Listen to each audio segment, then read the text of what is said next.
চলুন ভারতীয় রেলের এমন কিছু দারুণ রেকর্ড দেখে নেওয়া যাক যা একে বিশ্বের সেরা করেছে। আচ্ছা, এই রেল নেটওয়ার্ক আসলে কতটা বড়? এর বিশালতা বুঝতে চলুন একটা সংখ্যা দেখি। ভাবা যায় ৬৮,০০০ কিলোমিটারেরও বেশি। এই বিশাল নেটওয়ার্ক পুরো দেশটাকে জুড়ে রেখেছে। আর এই বিশাল নেটওয়ার্কই রয়েছে দেশের দীর্ঘতম ট্রেন যাত্রার রেকর্ড। বিবেক এক্সপ্রেস, যা আসামের ডিব্রুগড় থেকে একেবারে কন্যাকুমারী পর্যন্ত যায়। এর পেছনের কারণটাও বেশ সুন্দর।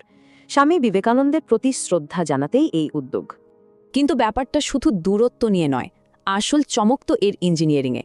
শুরু করা যাক প্ল্যাটফর্ম দিয়ে। বিশ্বের দীর্ঘতম প্ল্যাটফর্মটা কিন্তু ভারতেই রয়েছে।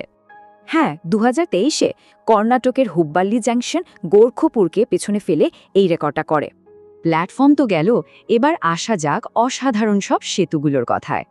এখানে দেখুন, দুটো আলাদা ধরনের সেতু আছে, একটা শুধু ট্রেনের, অন্যটা ট্রেন গাড়ি একসাথে চলার।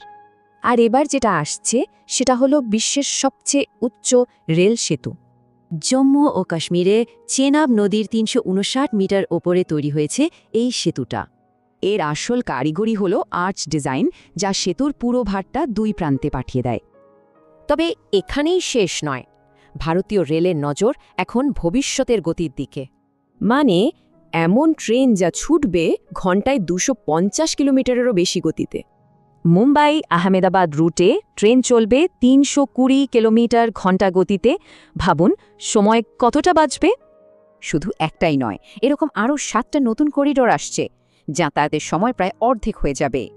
দীর্ঘতম যাত্রা থেকে দ্রুততম গতি, ভারতীয় রেলের এই বদলটা সত্যি চোখে পড়ার মতো। তাহলে দেখুন, দীর্ঘতম যাত্রা, উচ্চতম সেতু থেকে শুরু করে দ্রুততম গতি সবই এখানে আছে। এই যে রেকর্ডগুলো ভাঙছে, এটা কিন্তু শুধু সংখ্যা নয়, এটা দেশের ভবিষ্যৎ পরিবহন ব্যবস্থাকেই বদলে দেবে।